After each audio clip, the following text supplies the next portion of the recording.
Baiklah, selamat sore bagi kita semuanya. Senang berjumpa dengan kita semua pada kesempatan kali ini. Sebelum dari keseluruhan yang akan saya sampaikan, izinkan saya untuk memperkenalkan nama saya terlebih dahulu.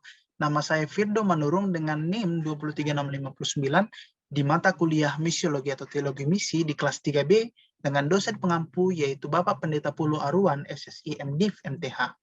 Nah, pada saat kesempatan kali ini, saya ingin memaparkan terkait pelaporan ujian akhir semester saya melalui artikel misiologi dengan judul yang saya angkat ialah Hacking the Net, Fides Pro Unitate.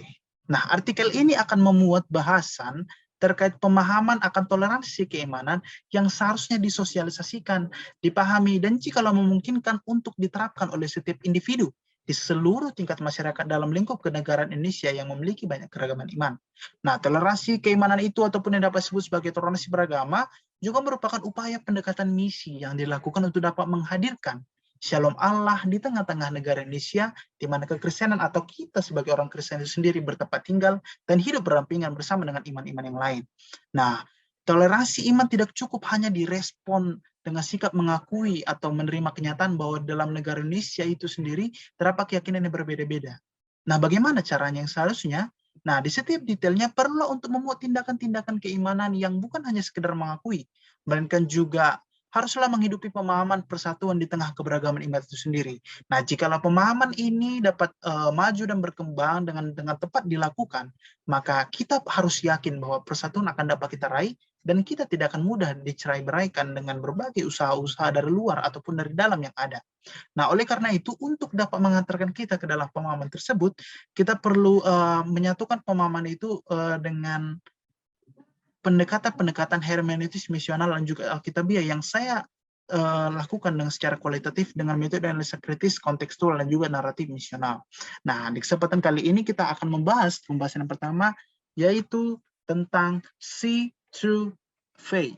Nah, see through faith ini saya hadirkan satu pemahaman yang saya buat sendiri, yaitu ketika Kristus ataupun patron iman lainnya dijadikan sebagai tolak ukur dari segala keberagaman agama yang ada, maka yang tersisa bagian lainnya hanyalah krisis ketidaksepahaman yang mampu menciptakan perpecahan yang tentu tidak baik bagi keberlangsungan generasi masa depan mendatang bagi Indonesia. Nah, toleransi keimanan itu yang bersesuaian dengan judul artikel ini yaitu Hacking the Net Fides Pro Unitate hendak memuat penghantaran pemahaman makna akan apakah langkah yang harus dilakukan saat melihat keberagaman, terkhusus keberagaman iman dalam konteks bernegara dalam negara Indonesia itu sendiri. Nah, dengan alas asal-usul judul itu sendiri, yaitu Hacking the Net yang berasal dari bahasa Inggris, yang artinya meretas jaringan. Lalu yang kedua, yaitu Fides Pro Unitate, atau berasal dari bahasa Latin, yang berarti iman demi persatuan. Nah, tentu artikel ini memiliki dasar acuan sebagai sumber motivasi dalam pembuatannya yang tidak lain tidak bukan berasal dari konsepsi rekonstruksi untuk kemudian memunculkan rekonstruksi ulang atau rekonstruksi oleh Jacques Derrida sebagai bapak filsuf analisis yang diakui dalam tingkat dunia melalui berbagai karya-karyanya. Nah, oleh karena itu, pelaksanaan toleransi itu tentu merupakan salah satu modal bagi terciptanya persatuan negara di sini. Oleh karena itulah, untuk meretas berbagai pemahaman-pemahaman yang tidak sesuai dan juga yang dapat menimbulkan ketidaksatuan atau perpecahan itu sendiri, perlulah untuk diretas dengan berbagai teknik atau metode yang tepat serta etis. Nah, bagaimana itu melakukan secara etis, yaitu yang melakukan pendekatan hermeneutis secara misional dan juga alkitabiah dalam konteks pasca kolonial yang telah mengalami banyak perubahan. Nah, itu perlu untuk dipahami. Untuk karena itu, sehingga perbedaan-perbedaan yang ada tidak lagi menjadi tembok pembatas, melainkan menjadi tembok yang kuat, yang kokoh, yang tidak akan mampu dirubuhkan oleh sumber-sumber yang lainnya yang mau untuk merubuhkan persatuan itu sendiri. Yang selanjutnya, kita akan membahas terkait realize the fact of faith diversity in Indonesia. Kita harus membahas tentang masalah kesadaran bahwa faktanya kita berada di negara yang beragam-ragam iman terdapat di dalamnya. Yang pertama, sadarilah bahwa iman kita berbeda satu sama lain. Nah, di Indonesia sendiri kita ketahui bahwa negara itu sangat luas. Negara yang kaya akan sumber daya alam dan manusia. Negara ini juga memiliki keragaman akan keberimanan yang terdapat di dalamnya pula. Nah, perhatikanlah bahwa di dalam negara Indonesia itu sendiri terdapat 6 agama yang sudah diakui. Yang pertama itu Kristen Protestan, yang kedua Kristen Katolik Roma, lalu Islam, lalu Hindu, ya, lalu Buddha, lalu Konghucu. Nah, agama-agama ini tentu memiliki ajaran-ajarannya tersendiri. Oleh karena itulah selalu akan ada keragaman yang harus dipahami, terutama dalam keragaman iman di dalam konteks bernegara di negara kita, Negara Kesatuan Republik Indonesia. Dan yang kedua, kita perlu menyadari bahwa toleransi adalah panggilan persatuan seperti dalam seruan Pancasila yang ketiga.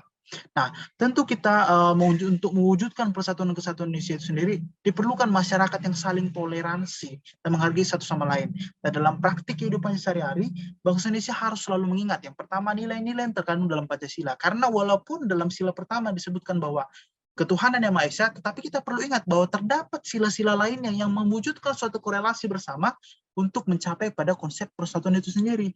Oleh karena itulah, kita sebagai orang yang beragama harus menjadikan agama itu bukan sebagai landasan untuk menciptakan konflik, tetapi untuk menyatukan umat dan menciptakan masyarakat yang madani. Sehingga pada halnya kita menjadi masyarakat yang mampu menimbang-nimbang setiap keimanan yang kita anut. Sehingga persatuan akan dapat dengan mudah dimunculkan dan dapat juga sebuah usaha untuk memecah belah negara itu tidak dapat berhasil untuk dilakukan. Lalu yang ketiga, sadarilah bahwa untuk perbedaan tentu ada batasan. Karena melalui perbedaan itu pasti ada batas-batas yang bisa untuk dikelola menjadi suatu kekayaan keberagaman itu sendiri. Nah, kehadiran toleransi dalam keragaman agama itu merupakan suatu kebutuhan yang begitu mendesak untuk menjadi bukan sesuatu yang melemahkan, tetapi untuk menjadi sesuatu sumber kekayaan bagi negara Indonesia ini dalam konteks hidup beragamanya. Oleh karena itulah perlu dipahami kondisi keimanan yang berbeda-beda tentu pula memiliki ajaran-ajaran berbeda dan tentu punya ajaran-ajaran mutlak yang berbeda-beda.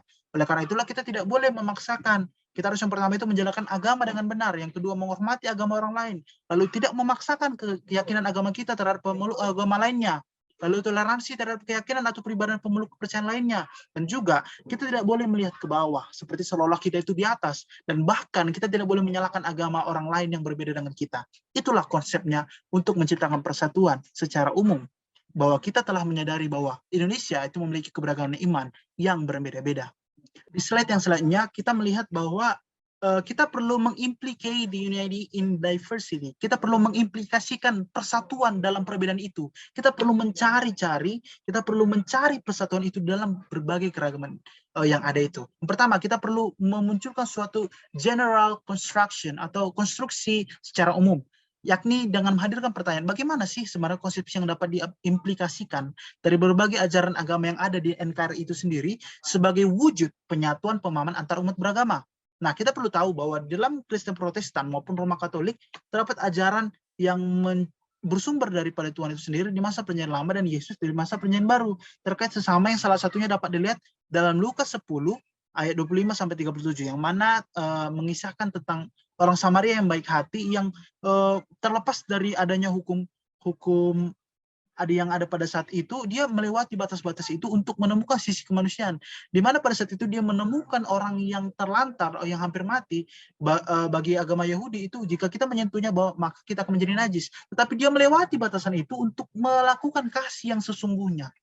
Oleh karena itulah di dalam agama Kristen manapun itu, ajaran kasih merupakan ajaran yang paling ditekankan dan juga ajaran yang paling utama atau disebut sebagai golden rule, mengasihi Allah lalu mengasihi sesama, straight to the top and straight to the horizontal, seperti demikian. Lalu jika kita melihat pada ajaran agama Islam itu sendiri, terdapat pemahaman yang luhur terhadap keteladanan Nabi Muhammad yang pada saat itu terhadap kaum Al-Adzimi yang menjadi bagian dari kisah toleransi beragama dalam Islam dapat kemudian diketahui. Nah, toleransi dalam agama Islam sendiri terdapat dalam hadis Al-Kafirun 1-6, Yunus 40-41, Al-Mumtahana ayat 8, Al-Baqarah ayat 178, dalam Hajj, Bukhari, Al-Hujarat, dan juga hadis riwayat Muslim dan juga Abu Ya'la, di mana terdapat penempatan persamaan yang mutlak antara sesama manusia, sehingga menjadi jelaslah bahwa dalam kesadaran ini, maka umat Muslim seharusnya dapat menghargai satu sama lain dan tidak menganggap dirinya yang paling atas, seperti yang tadi dijelaskan dalam sebelumnya. Karena itu kita melihat yang selanjutnya dalam agama Hindu. Dalam agama Hindu itu sendiri terdapat ajaran Bhagavad Gita atau Bhagavad-gita, atau disebut sebagai 4 ajaran, yaitu Janan Marga, Bhakti Marga, Karma Marga, dan juga Yoga Marga. Nah, kesadaran seperti inilah yang memungkinkan orang Hindu dapat melakukan suatu toleransi dalam umat beragama. Dan jika kita lihat pada ajaran Buddha itu sendiri, dapat kita lihat bahwa sikap toleransi ditunjuk oleh Sang Buddha dapat diketahui oleh karena diceritakan dalam percakapan beliau dengan Upali terkait hubungannya si Upali ini merupakan penganut aliran Jaina. Nah, yang dibahas adalah tentang hukum karma. Dan melalui percakapan tersebut dan berbagai ajaran dari Buddha itu sendiri memunculkan suatu sikap toleransi yang dipahami oleh setiap keberagaman umat Buddha itu sendiri. Nah, jika kita melihat pada agama Konghucu itu sendiri, terdapatlah pemahaman yang mengajarkan bahwa pemeluknya untuk hidup dengan rukun memeluk agama sendiri dan hidup berdampingan dengan agama lainnya. Hal itu dapat dibuktikan dengan 5 sifat mulia atau wucang yang mana itu diterapkan dalam agama Konghucu itu sendiri. Dan dengan demikian, patutlah sudah diakui bahwa Indonesia pastilah memiliki di setiap agama itu, baik di agama Kristen, Islam, Hindu, Buddha, Konghucu, memiliki pengajaran yang berbeda dan kuat serta mutlak, yang mana seharusnya hal ini dapat memungkinkan untuk dapat menciptakan sebuah agama itu bermuara dan berakhir pada Tuhan yang sama. Oleh karena itulah, maka sudah seharusnya lah keyakinan agama apapun itu dapat memberikan tanggung jawab pengajaran untuk menyamakan perspektif sikap dari beberapa keyakinan agama yang berbeda pada wujudkan interaksi sosial maupun interkasih sosial, tanpa menganggap keyakinan agama tertentu saja merupakan ajaran yang utama dan agama lainnya menjadi tidak. Nah, hal inilah menjadikan kemudian tepatlah untuk dipahami bahwa toleransi keimanan itu dapat diretas dan direkonstruksi ternyata.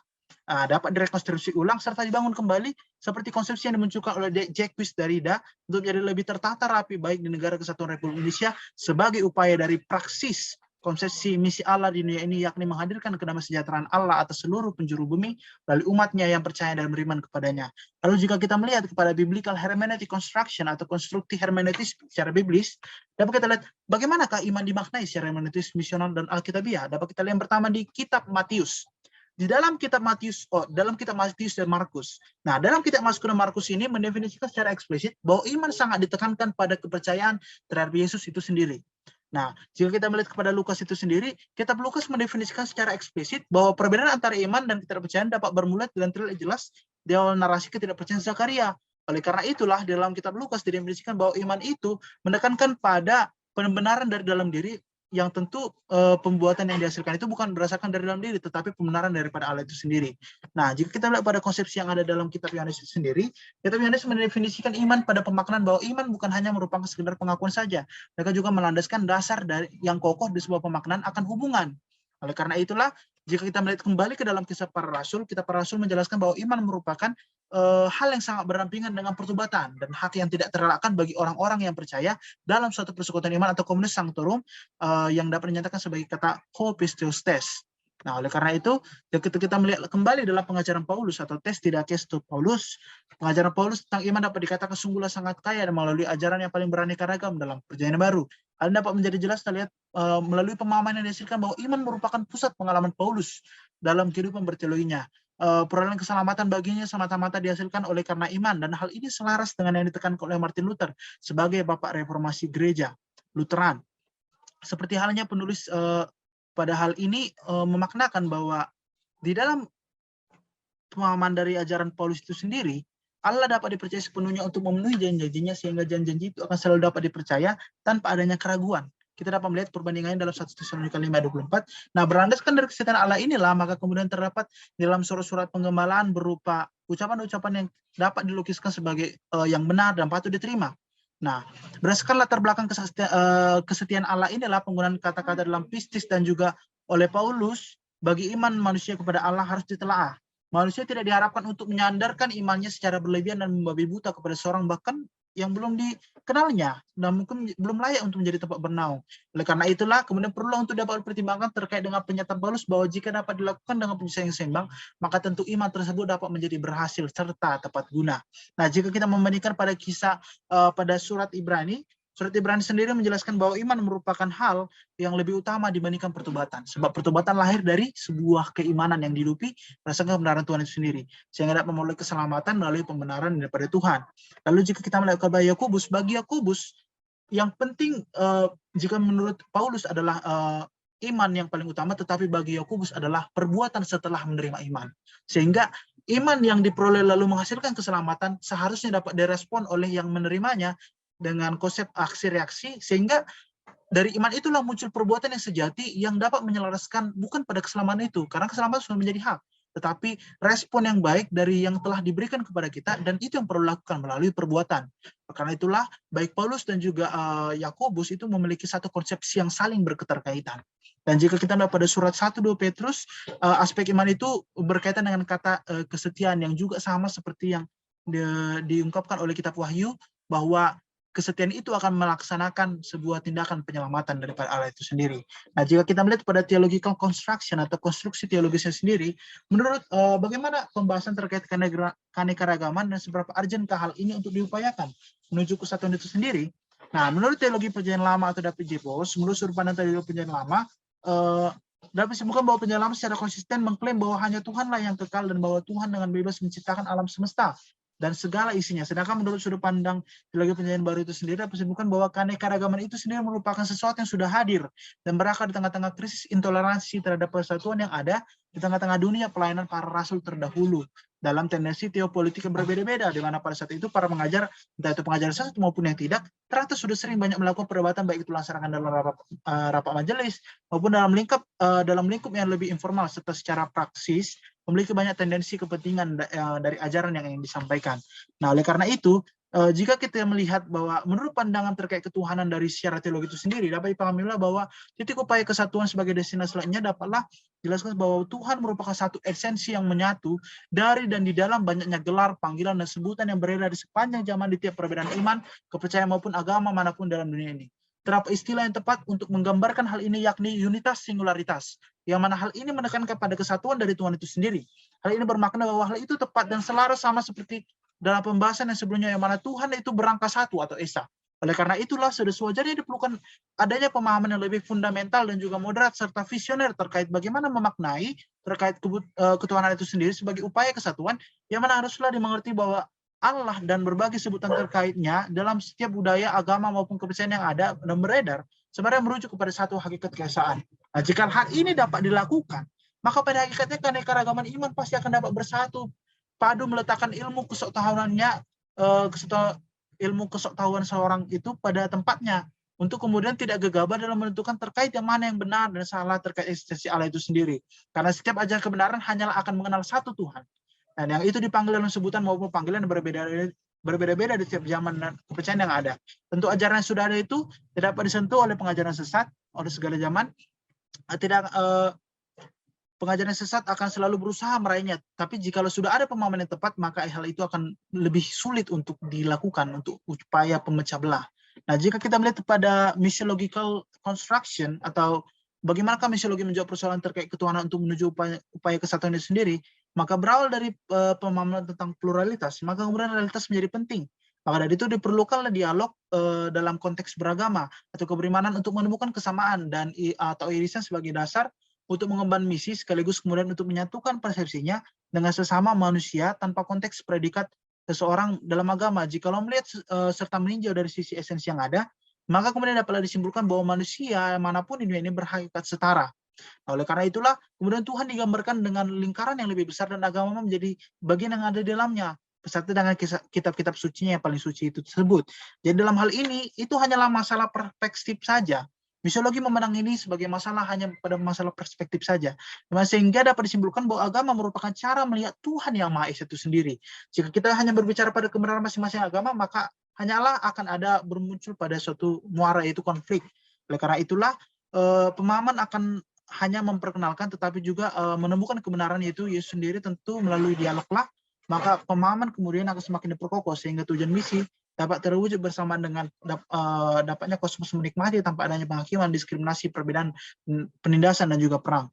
Dan oleh karena itulah perlu adanya pemahaman, yaitu dalam perkembangannya keseriusan agama itu perlu untuk diperhatikan bahwa kita itu bersama-sama berasal dari satu rahim yang sama.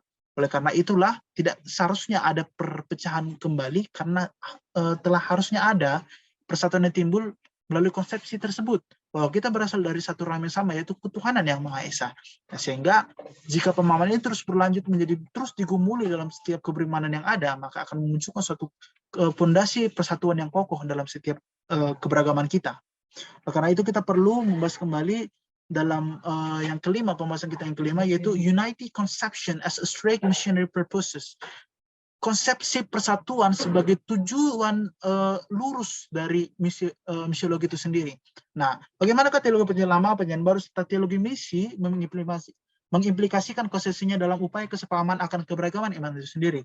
Nah, secara sederhana, melalui pemahaman dasar tentang teologi penyanyi lama, teologi penyanyi baru, dan teologi misi, maka kemudian terkait akses kepada orang-orang berbeda keyakinan dapatlah menjadi dicapai, bahkan hingga pada titik untuk membangun hubungan yang begitu baik ketika muncul suatu pemahaman dengan tindakan praksis, yakni dengan melakukan interaksi maupun interkasi sosial dari setiap momen maupun kesempatan yang ada. Kesempatan untuk melakukan toleransi atau toleransi beragama atau keimanan haruslah dapat dimanfaatkan agar orang-orang lain yang berbeda keyakinan dapatlah menjadi terbuka terhadap kabar keselamatan yang telah dilakukan Allah melalui pengorbanan Yesus Kristus. Ada beberapa hal yang perlu diperhatikan, dan ini penting dalam penerapannya. Yang pertama, konsep kepercayaan yang mutlak dari dalam diri sendiri. Yakni yang pertama, pengakuan bahwa Tuhan menciptakan segala sesuatu untuk dibagikan tidak hanya kepada sesama umat Kristiani, tapi juga kepada umat yang berbeda agama ataupun keyakinan. Nah, kemudian yang kedua, sikap menerima orang yang berbeda agama atau keimanan itu sendiri, tetapi kita harus menerimanya, tetapi tidak mengkompromikan doktrin yang ada atau doktrin ada yang menyimpang sebenarnya dari kebenaran fundamental kekristenan itu sendiri. Jadi kita menerima agamanya, tetapi tidak menerima doktrin-doktrin yang mungkin tidak sesuai dengan kekristenan kita itu sendiri. Lalu yang ketiga, apa kita lihat itu cinta kepada Tuhan sebagaimana landasan hidup toleransi bagi orang yang percaya. Nah, sebab setiap orang yang percaya yang memiliki kasih pasti akan menerima dan menghormati orang lain tanpa takut memberitakan pesan keselamatan sebagai bukti kasih karunia kepada Tuhan dan juga sesama. Dan yang keempat sekaligus yang terakhir pada artikel saat ini yaitu keteladanan sikap Yesus adalah contoh bahwa teladan hidup orang percaya dapat menjadi berkat bagi orang lain dan yang tidak percaya kepada Yesus tanpa memaksa orang lain untuk percaya. Oleh karena itulah berdasarkan implikasi teologi penyanyi lama, penyanyi baru, dan juga teologi misi yang diperoleh dari berbagai pemahaman yang ada beserta dengan sikap atau konsep toleransi beragama yang telah dijelaskan untuk dilakukan, maka dapatlah berbagai konsep implikasi tersebut dijadikan sebagai pendekatan misi yang ditinjau dari sisi hermeneutis, misalnya dan alkitabiah dalam bentuk interaksi dan interkasi sosial dengan dialog antar umat beragama sebagai bentuk kebersamaan yang misioner dan juga fundamental. Dan yang terakhir, sebagai titik upaya kita bagaimana melaksanakannya. How to touch one another. Bagaimana kita saling merengkuh satu sama lain, saling bergandengan satu sama lain untuk mencapai persatuan sendiri. Nah, berdasarkan konsepsi dari Bapak pakar filsuf Jacques Derrida terkait dekonstruksi, untuk melakukan rekonstruksi terhadap konsepsi yang ada, maka tepatlah judul yang telah diharapkan untuk dihantar terkait keberagaman iman yang ada di Indonesia. Yakni bahwa pada kenyataannya memanglah diperlukan adanya suatu peretasan konsepsi berpikir di tengah-tengah kemajemukan iman yang ada, sehingga pengajaran-pengajaran yang ada dan kemudian menjadi dipahami oleh setiap umat beragama yang menganut imannya masing-masing dapatlah menjadi dikontrol dengan baik dan tepat serta tidak sesat melalui pelaksanaan seminar demi seminar yang tidak tanggung-tanggung dalam pelaksanaannya. Dan diperlukanlah upaya yang maksimal dari setiap lembaga keagamaan yang ada untuk menjaga pemahaman iman yang ada tersebut menjadi tidak menyeleweng dari ajaran agama yang seharusnya. Nah, kenyataan yang ada bahwa kita hidup berdampingan satu sama lain dengan agama lain atau kepercayaan lain yang ada, mengharuskan pula para pemimpin umat beragama untuk mendidik dengan baik dan secara radikal atau secara mendasar atau fundamentalis bahwa toleransi bukanlah merupakan hal yang kemudian merugikan bagi diri kita sendiri, tetapi merupakan hal yang menjadi suatu dasar yang bermanfaat bagi kehidupan bernegara, baik dari lingkup kecil hingga pada lingkup besarnya, bahwa maka iman yang kita pegang itu sendiri dapatlah menjadi buah yang benar secara ilahi terhadap Yang Maha Esa. Nah, dengan beriman maka hal itu pun dapat dikatakan merujuk kepada setiap tindakan yang kita lakukan dengan berlandaskan oleh tindakan-tindakan bersesuaian dengan konsepsi misi dalam konteks kontemporer, di mana misi dalam konteks kontemporer mengemban agama, ledakan agama, proliferasi agama, dan juga yang lainnya. Nah, yang mengakibatkan bahwa pengalaman historis pluralitas pun menjadi sangat penting dalam misi untuk dihadirkan, terutama dalam negara Indonesia sendiri yang memiliki banyak keragaman atau pluralisme, terutama dalam hal keimanan. Oleh karena itulah, pada dasarnya setiap orang haruslah menjadi kompeten dalam konsepsi toleransi dalam kenegaraan Indonesia itu sendiri. Oleh karena itulah, pembahasan kita pada hari ini telah selesai dan diharapkan mungkin kita dapat memahami dengan tepat bagaimana toleransi, bagaimana keberagaman itu dapat diantarkan pada suatu konsepsi persatuan yang ada. Yang paling menarik bagi saya adalah satu rahim yang sama dan juga kita memiliki satu entitas yang sama, yaitu Tuhan kita satu, Allah kita yang berbeda, tetapi juga kita berasal dari rahim yang sama walaupun kita dilahirkan dengan individual yang berbeda-beda. Oleh karena itulah persatuan menjadi penting untuk menguatkan kokohnya pondasi berkenegaraan di dalam negara Kesatuan Republik Indonesia. Sekian dari saya, terima kasih, sampai jumpa selanjutnya.